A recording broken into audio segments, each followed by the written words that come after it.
America का एक फैसला और भारत की तेल रणनीति पर सीधा असर पड़ सकता है। दुनिया के क्रूड ऑयल मार्केट में हलचल तेज हो गई है और अब सवाल सीधा है, क्या आने वाले दिनों में पेट्रोल डीजल महंगा होने वाला है? अमेरिका ने साफ कर दिया है कि वो रूस और ईरान से तेल खरीदने पर मिली उस खास छूट को अब आगे नहीं बढ़ाएगा और इस छूट का सबसे बड़ा फायदा भारत उठा रहा था। एक तरफ ग्लोबल सप्लाई पहले से दबाव में है और दूसरी तरफ अमेरिका के इस फैसले ने भारतीय रिफाइनरीज के सामने नई मुश्किल खड़ी कर दी है। आखिर अमेरिका ने यह फैसला क्यों लिया और क्या अब भारत को महंगा तेल खरीदना पड़ेगा? नमस्कार, मैं हूं सिद्धार्थ प्रकाश। बुधवार को अमेरिकी ट्रेजरी सेक्रेटरी स्कॉट बेसेंट ने बड़ा ऐलान किया। उन्होंने कहा कि रूसी तेल पर जो जनरल लाइसेंस था उसे अब रिन्यू नहीं किया जाएगा और ईरानी तेल के लिए भी यही फैसला लिया गया है। उन्होंने साफ किया कि 11 मार्च से पहले जो तेल जहाजों में लोड हो चुका था सिर्फ उसी को इस छूट में आने दिया गया था और अब वो भी खत्म हो चुका है। यानी साफ है कि अमेरिका अब फिर से ईरान और रूस पर मैक्सिमम प्रेशर की नीति पर लौट आया है। ध्यान रहे, ये छूट स्थायी नहीं थी बल्कि एक अस्थायी कदम था जिसे अब आगे नहीं बढ़ाया गया है। अब इस कहानी को समझने के लिए मार्च में जाना होगा, जब मिडिल ईस्ट में तनाव बढ़ा और ईरान ने होर्मुज जलडमरू मध्य पर दबाव बना दिया। यही वो रास्ता है जहां से दुनिया का करीब 20% तेल और एलपीजी गुजरता है। जैसे ही यहां रुकावट आई, कई तेल टैंकर समुद्र में फंस गए और ग्लोबल मार्केट में कीमतें तेजी से बढ़ने लगी।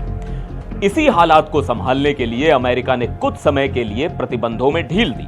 12 मार्च से पहले लोड रूसी तेल की डिलीवरी के लिए 30 दिन की छूट दी गई, जिसकी मियाद 11 अप्रैल तक थी और 20 मार्च को ईरानी तेल के लिए भी छूट दी गई, जिससे करीब 140 मिलियन बैरल तेल बाजार तक पहुंच सका।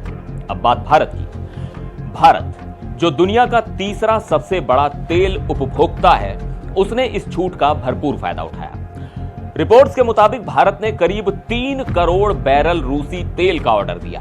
रिलायंस जैसी बड़ी कंपनियों ने पहले खरीद कम की, लेकिन जैसे ही छूट मिली उन्होंने फिर से खरीद बढ़ा दी और करीब 7 साल बाद ईरान के तेल से भरे 2 सुपर टैंकर भारत पहुंचे। एक समय पर भारत के कुल आयात में ईरानी तेल की हिस्सेदारी 11.5% थी, लेकिन 2019 में अमेरिकी प्रतिबंधों के बाद यह पूरी तरह बंद हो गया। अब अमेरिका के अंदर इस फैसले को लेकर विरोध भी हुआ। डेमोक्रेट नेताओं ने आरोप लगाया कि इस छूट से रूस को रोजाना करीब $150 मिलियन की कमाई हो रही है, जो यूक्रेन युद्ध में इस्तेमाल हो रही है।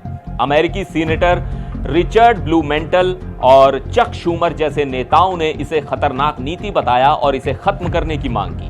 राजनीतिक दबाव और रणनीतिक कारणों के बीच अब अमेरिका ने इस छूट को आगे न बढ़ाने का फैसला लिया है।